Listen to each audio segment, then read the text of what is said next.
Tapi Engkau Allah yang sangat peduli dan mengasihi. Engkau berfirman, jangan kau takut, sebab aku tidak akan pernah membiarkan dan tidak akan pernah meninggalkan. Aku menyertai engkau hingga kesudahan alam. Terima kasih untuk janji-Mu atas kami Tuhan. Bahkan Kau Tuhan, hari ini kami percaya hadir tengah kami. Dan segenap hati kami menyembah Tuhan. Segenap hidup kami memberi persembahan yang terbaik. Puji-pujian kami kepada Tuhan. Terima kasih dan tiba waktunya kembali siapkan hati untuk sambut firman. Mari Tuhan berbicara pada kami. Didiklah kami, ajarlah kami, supaya kami boleh menjadi anak-anak-Mu yang berkenan kepada Tuhan. Bahkan hajarlah kami dengan firman-Mu ya Tuhan, supaya kami tidak turut dihajar bersama dengan dunia ini. Terima kasih untuk semuanya Bapak di surga. Rabi yang Bapak dan seluruh umat Tuhan, baik yang hari ini hadir di tengah ibadah ini maupun mereka yang mengikuti ibadah live streaming. Tuhan memberkati. Kami sambut firman Tuhan dengan sukacita dalam nama Yesus Kristus yang siap diberkati. Bersama-sama kita katakan haleluya. Amin. Ya, silakan kembali. Shalom, apa kabar teman Tuhan? Baik semuanya? Ya, saudara sukacita hari ini. Haleluya ya. Untuk saudara di dalam Tuhan Yesus kita senantiasa bersukacita ya. Sebab Tuhan kita baik. Baik Bapak Ibu dan kesembuhan ya. Mari kita membuka Alkitab kita ya. Hari ini saya mengajak seluruh umat Tuhan untuk meningkatkan kewaspadaan ya. Ya, kita buka kitab Ibrani pasal yang ketiga ayat yang ke-12. Waspadalah hai saudara-saudara, supaya jangan kamu menjaga dalam seorang yang berhatinya jahat dan yang tidak percaya oleh karena ia murtad dari Allah yang hidup. Amin. Menjelang kedatangan Tuhan yang kedua kali ya, akan akan datang murtad, ya. Sebelum murtad itu akan datang pendurhakaan, ya, pendurhakaan merajalela, kemudian akan menyebabkan murtad. Nah, ini yang perlu kita waspadai. Saudara Tuhan, ya. Yang pertama, siapa yang perlu kita waspadai? Yang pertama diri kita sendiri, ya. Nah, mari kita jangan mengoreksi orang lain dulu, tapi kita koreksi keadaan kita masing-masing. Kasih Tuhan, ya. Nah, jangan sampai kita ini hanyut terbawa arus. Yang perlu kita waspadai adalah keadaan kita masing-masing. Ya. Jangan sampai kemudian adanya media sosial, ya, adanya YouTube sekarang ini, ya. Ini justru mengkamirkan iman kepercayaan kita, pengharapan kita kepada Tuhan. Banyak nilai positif yang bisa kita terima dari situ, ya. Tetapi karena di situ tidak bisa dibendung lagi segala macam informasi, ada jemaat-jemaat yang kalau tidak mengenal kebenaran bisa terseret. Karena itu kan dalam Ibrani pasal yang kedua di sini pada ayat yang pertama, ya, penulis kitab Ibrani mengingatkan kepada kita karena itu harus lebih teliti kita memperhatikan apa yang telah kita dengar supaya kita jangan hanyut di bawah arus. Nah, dalam Amsal pasal 4 ayat yang ke-23 ditulis oleh 980 sebelum Masehi, maksudnya ya. Kasih Tuhan, ditulis oleh Raja Agung Israel, Raja Salomo, jagalah hatimu dengan segala kewaspadaan, karena dari situlah terpancar kehidupan. Nah, kita masing-masing harus menjaga hati, ya. Nah, dengan apa kita menjaga hati, ya? Mazmur 119 ayat yang ke-11, Dengan itu kita menjaga hati. Dalam hatiku aku menyimpan janjimu, supaya aku jangan berdosa terhadap engkau. Ya. Nah, kita menjaga diri kita dengan menjaga hati, ya, menjaga hati kita masing-masing. Bagaimana menjaga hati? Yaitu dengan mengisinya dengan firman Tuhan. Renungkan firman Tuhan itu siang dan malam. Perlu kita mendengar khotbah-khotbah firman Tuhan yang sehat. Ya. Tuhan, kemudian yang berikutnya, kita waspada dengan orang-orang yang ada di lingkungan kita. Ya. Waspada apa harus kita waspadai? Ya, mari kita saling menjaga satu dan yang lain. Kalau di antara jemaat, di antara keluarga ada yang sudah mulai kena virus dalam tanda kutip, ya, virus penyesatan yang menyebabkan orang hatinya jahat dan menjadi murtad, saudara. Ya, kita harus nasihati kembali, saudara. Tuhan Yesus mengajarkan kepada kita dalam Matius pasal yang ke-18, ya, sebagai tanda bahwa kita memang mengasihi dan mengasihi saudara kita punya kepedulian bukan hanya memperhatikan soal kebutuhan jasmani mereka, tetapi perkara-perkara rohani ini lebih penting, saudara, ya. Ya. Apabila saudaramu berbuat dosa, tegurlah dia di bawah 4 mata. Jika ia mendengarkan, ya, nasihatmu, engkau telah mendapatnya kembali. Saudara, ya. Nah, jadi kalau kita melihat ada saudara kita berbuat dosa saja, ya, apa yang harus kita lakukan? Tegurlah dia 4 mata. Jangan ditegur di depan banyak orang, saudara, ya. Kita harus bijaksana. Niat yang baik harus dijalankan dengan, ya, baik, supaya apa? Hasilnya baik. Jangan niatnya baik dilakukan dengan cara yang tidak baik, hasilnya amburadul, saudara. Nah, kita mesti memperhatikan etika, estetika dan sebagainya, supaya apa? Orang yang ditegur itu berterima kasih dan bisa bertobat, saudara, ya. Apalagi jangan sampai kita ini membicarakan dosa orang lain, amin. Ya, jangan membicarakan dosa orang lain, kelemahan orang lain. Kasih itu menutupi segala sesuatu, amin. Ya, ya, kasih menutupi segala sesuatu. Kalau ada orang lain yang punya masalah, ya, kita bawa dalam doa. Kalau ada yang berbuat dosa, tegurlah dia 4 mata. Tapi jika ia tidak mendengarkan engkau, bawalah seorang atau 2 orang lagi, supaya atas keterangan 2 atau 3 orang saksi, perkara itu tidak disangsikan.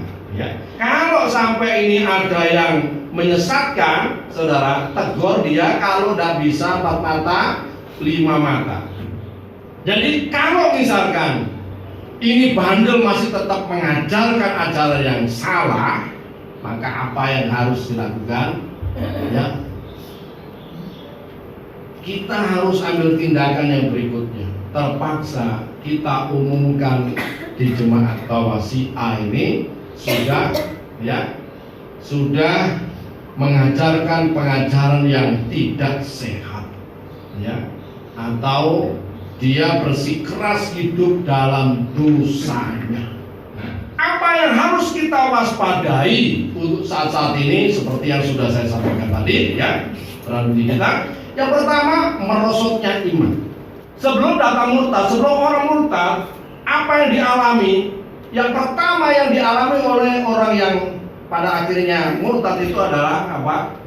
Mengalami degradasi. Artinya apa? Degradasi iman. Artinya apa?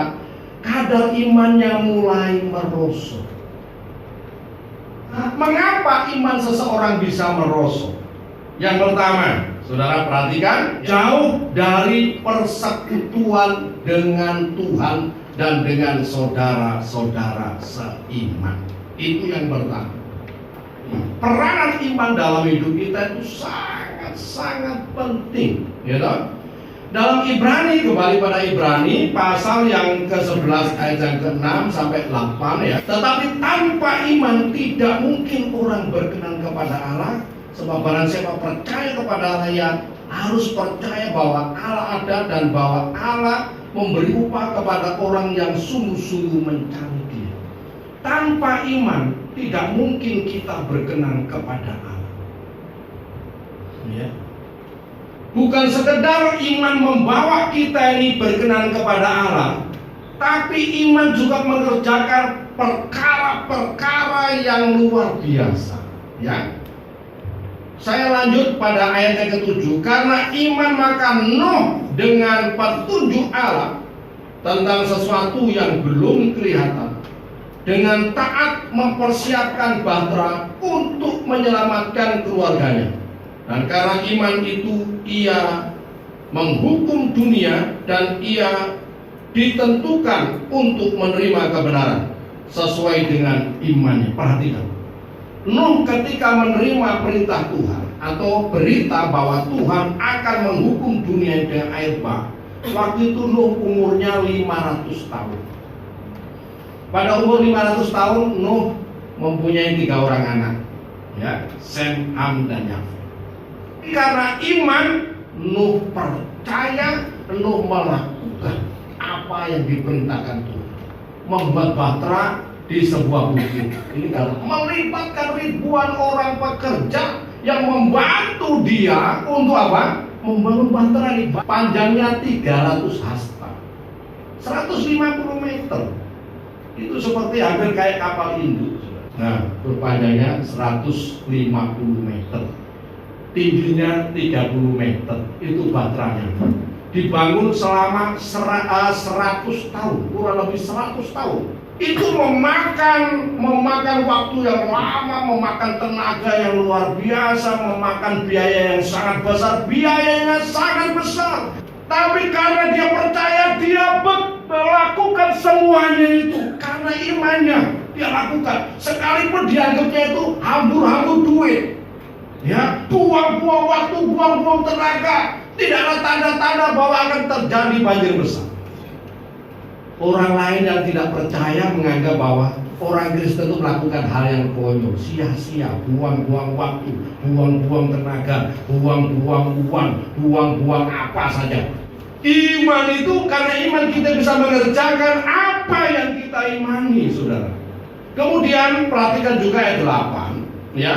Karena iman Abraham taat ketika ia dipanggil untuk berangkat ke negeri yang akan diterimanya menjadi milik pusakanya.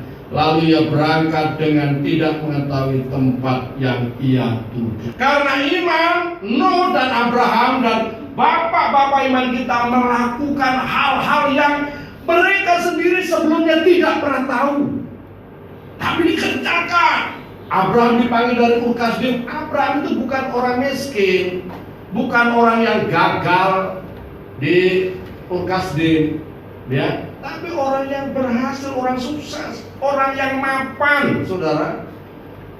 Umur 75 tahun, apa yang diharapkan sebenarnya?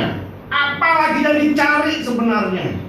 Tetapi karena dia punya iman, percaya kepada janji Tuhan, maka dia melakukan itu. Tinggalkan zona nyaman, tinggalkan kemapanan. Dia pergi ke satu negeri yang dia sendiri tidak tahu sebelumnya. Kan aneh kan? Ya, ya. Dengan usia yang sudah 75 tahun, apa sudah dicari? Tapi karena iman, dia berangkat. Dan kalau kita ini ada sebagaimana adanya kita hari ini, karena apa? Iman daripada Bapak Abraham. Kalau waktu itu Bapak Abraham tidak pergi dari Ur Kasdim, saudara, ya ceritanya beda pasti. Kita tidak akan memiliki teladan iman yang benar, saudara, ya. Puji nama Tuhan. Ya, karena iman daripada Nuh, iman daripada Bapak Abraham, maka hari ini kita ada duduk di tempat ini. Ya, karena ini. Saudara dalam Tuhan. Nah, iblis tahu bahwa oleh iman, saudara, iblis itu dikalahkan dengan iman. Ya, lawan dia dengan iman. Gitu. Kemudian orang masuk ke surga.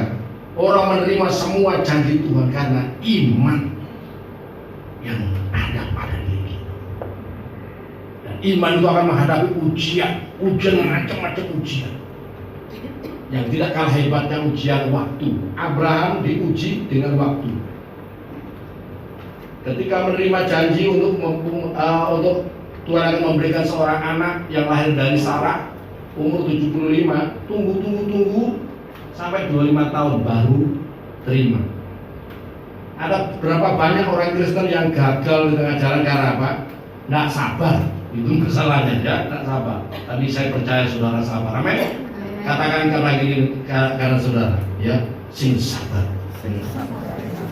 Ya, tapi kalau bahasa Bali sing sabar itu tidak sabar, saudara. Yang sabar, ya, yang sabar. Terasa Tuhan. Nah, jadi mengapa? Ya, kita perlu waspada karena apa? Yang diserang itu iman.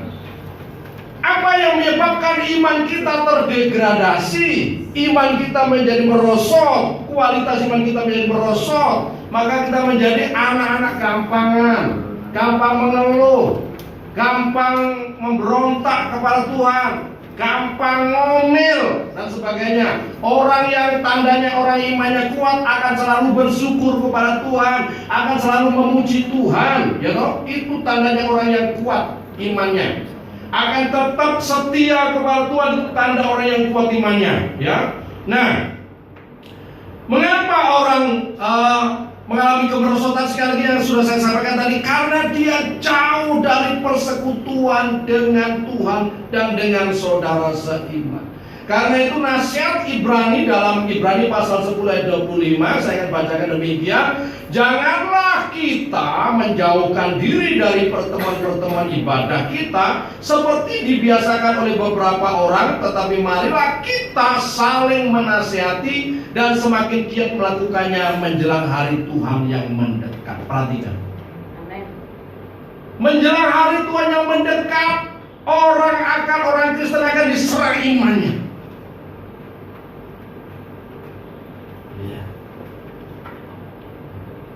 Iblis akan habis-habisan berjibaku bagaimana cara yang menggagalkan keselamatan yang sudah kita pegang dalam Kristus Yesus, merebut keselamatan itu dan membinasakan. Sebab kerjaan iblis apapun yang dikerjakan, intinya Yohanes 10 ayat 10, yang pencuri datanya itu mencuri, membunuh dan membinasakan. Inti seluruh pekerjaan iblis itu hanya ini, ya.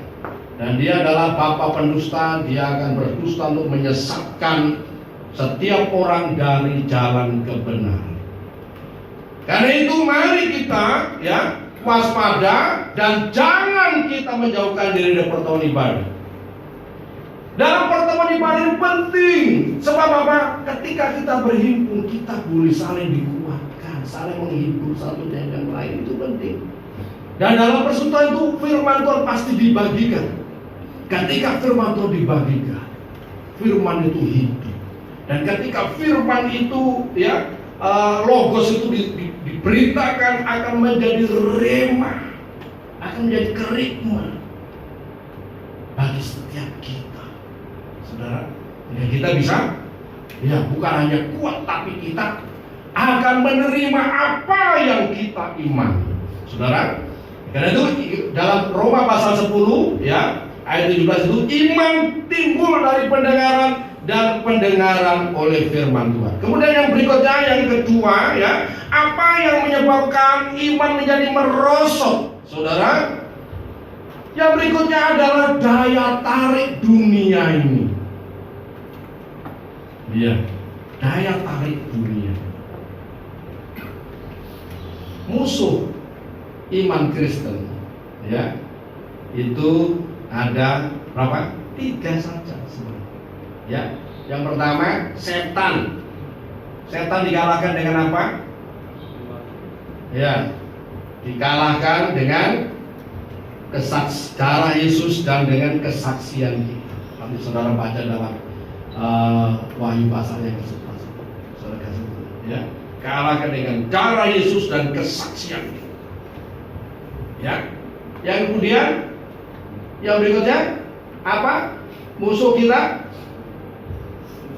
kita dunia dengan segala kenikmatannya. Iya. Dan yang ketiga daging, keinginan. Ya, musuh yang ya ada selalu menyertai kita, keinginan daging. Wah, ini bahaya. Ya.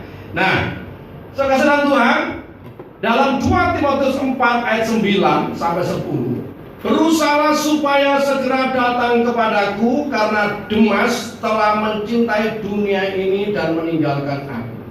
Ia telah berangkat ke Tesalonika, Kreskes telah pergi ke Galatia, dan Titus ke Dalmatia. Mengapa saya bacakan ayat ini, saudara?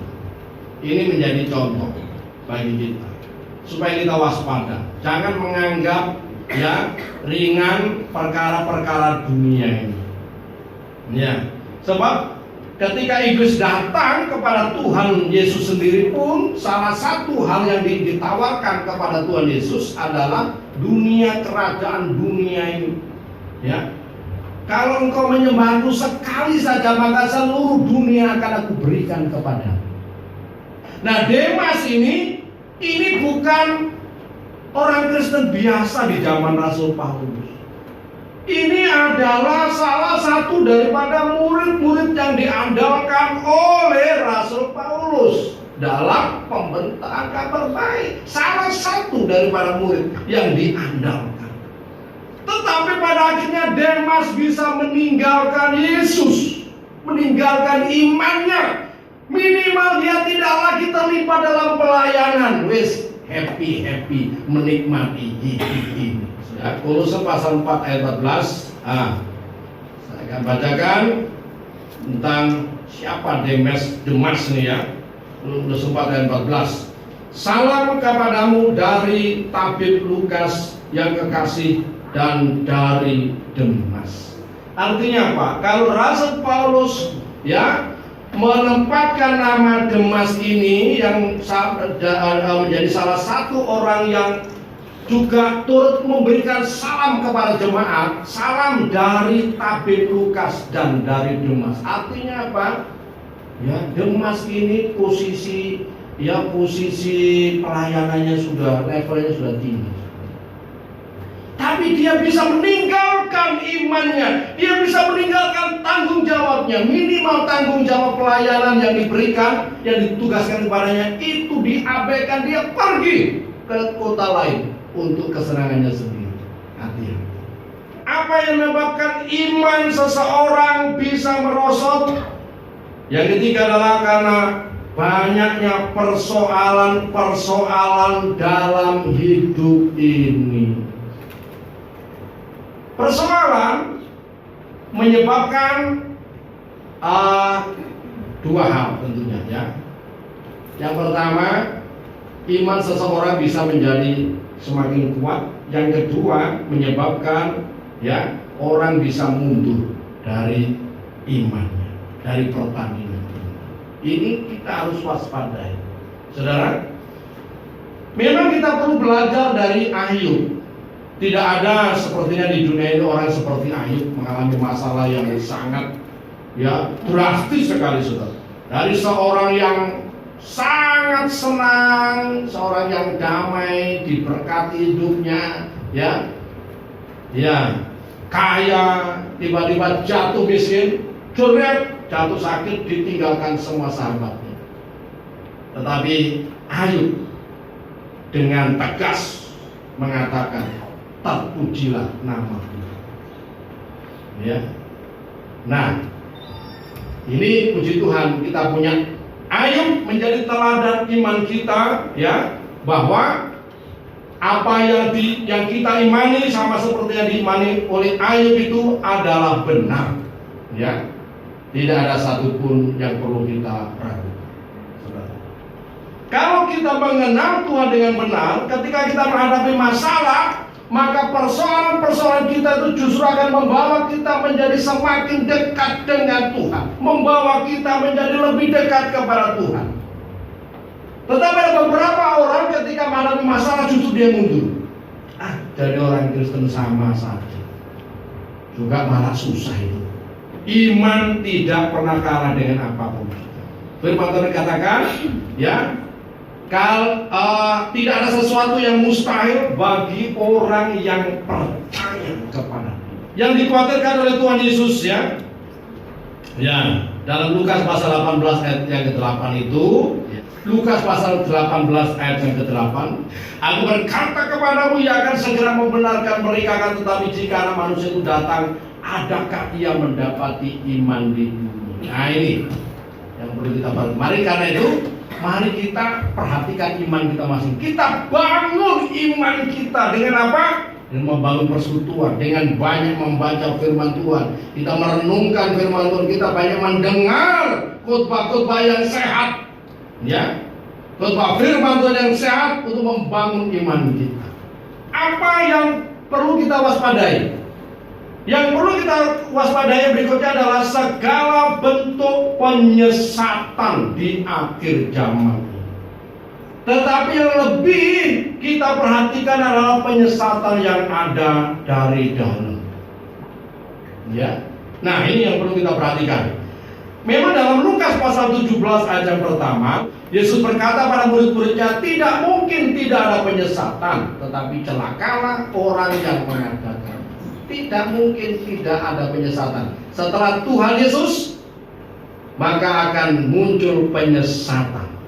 Bahkan penyesatan, ya, itu yang perlu kita waspadai sekarang dari dalam. Apa? Ya, saya katakan saja begini, ya. Saya kutip saja begini.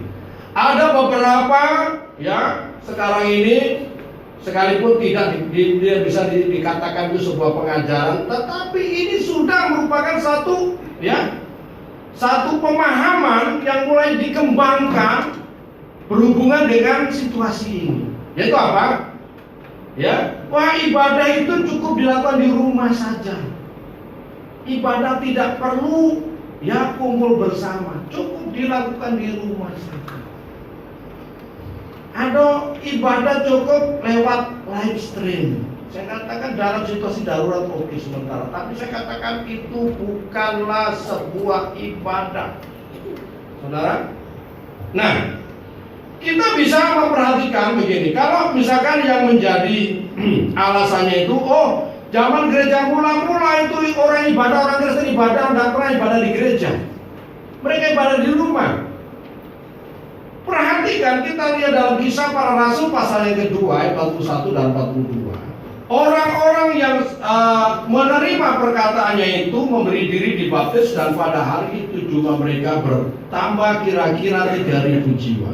Mereka bertekun dalam pengajaran rasul-rasul dan dalam persekutuan, dan mereka selalu berkumpul untuk memecahkan roti dan berdoa. Perhatikan, jemaat mula-mula memang mereka tidak beribadah di gereja. Karena apa? Belum ada gereja waktu itu. Ya, belum ada gereja. Dan mereka pada waktu itu belum disebut gereja atau eklesia.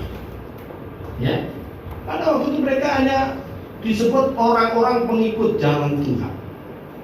Ya, tapi mereka bersekutu, mencari persekutuan dengan saudara-saudara seiman, menyembah Tuhan bersama, bahkan di situ memecahkan roti bersama. Dengan demikian iman mereka semakin terbangun. Itu ibadah, saudara.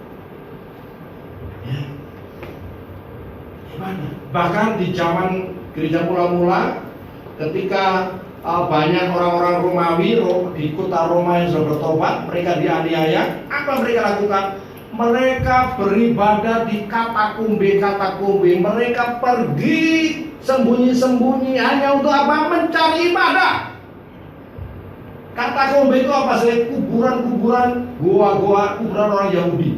Orang Yahudi di gua-gua yang besar, ya. Nah, mereka berkumpul di situ, beribadah, menyembah Tuhan bersama-sama.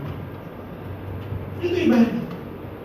Sekalipun mereka, ya, itu kalau ketangkep, mereka masuk penjara, dan tidak sedikit di antara mereka yang akhirnya divonis, diadu dengan binatang buas. Tapi mereka tetap melakukan ibadah. Itu karena apa? Mereka ngerti ibadah kepada Tuhan itu sangat besar berkatnya, agunglah rahasia dalam Tuhan, rahasia ibadah kita kepada Tuhan Yesus. Nah, itu ya. Kemudian yang berikutnya soal hari Sabat.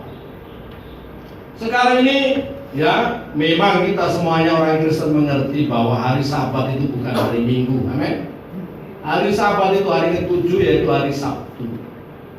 Tetapi mengapa kita sekarang beribadah pada hari Minggu? Umat Kristen beribadah pada hari Minggu.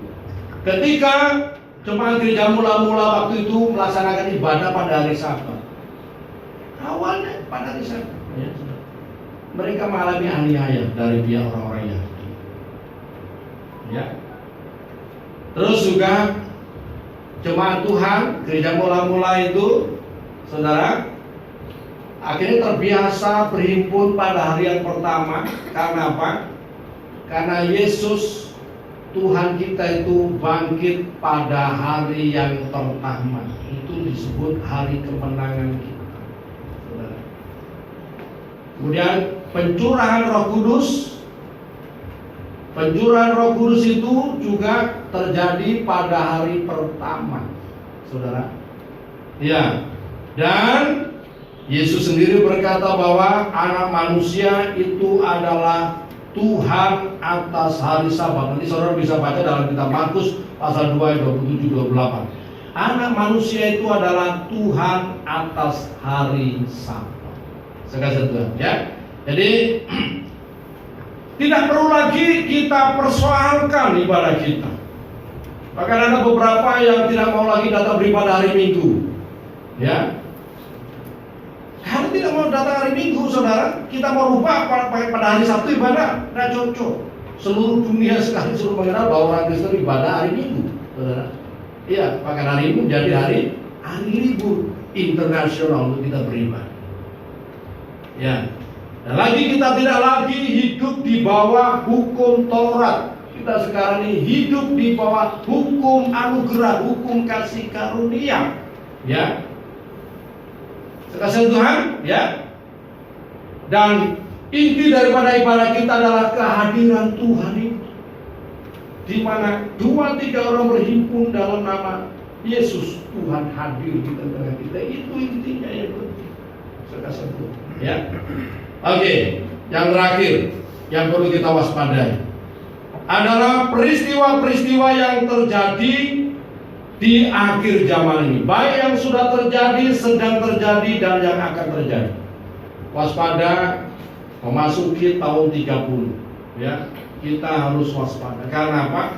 Segala nubuat firman Tuhan mengenai akhir zaman bisa saja lebih cepat digenapi. Sekasih Tuhan, ya. Nah, jadi pada zaman ini kita lihat, ya, penggenapan firman Tuhan ini melalui adanya COVID ini, saudara.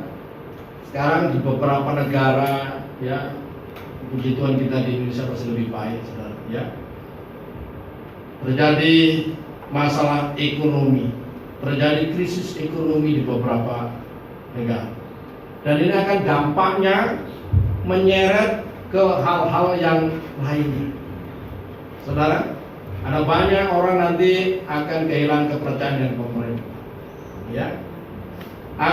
Juga akan menyeret, akan memunculkan banyak firman Tuhan tentang nubuat tentang perang Gog Magog, tentang Harmagedon dan sebagainya. Itu pasti akan digenapi.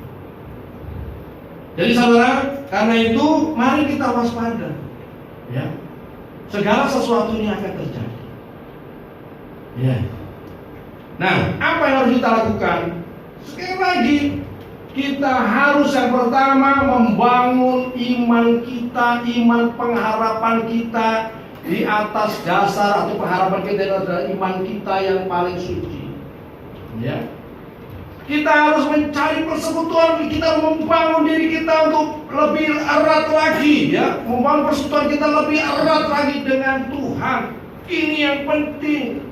Hanya dengan itu kita akan masih tetap menikmati damai sejahtera, menikmati sukacita di tengah segala macam persoalan yang terjadi dalam hidup. Biarlah apa yang saya sampaikan pada saudara pada pagi hari ini, ya, lebih peringatan dan membuat kita semakin, ya, membangun kewaspadaan kita untuk kita ini semakin mengasihi Tuhan, ya, semakin, ya, membangun persekutuan kita dengan Tuhan, membangun iman kita kepada Tuhan. Tuhan Yesus kita semuanya, Tuhan peganglah tangan, peganglah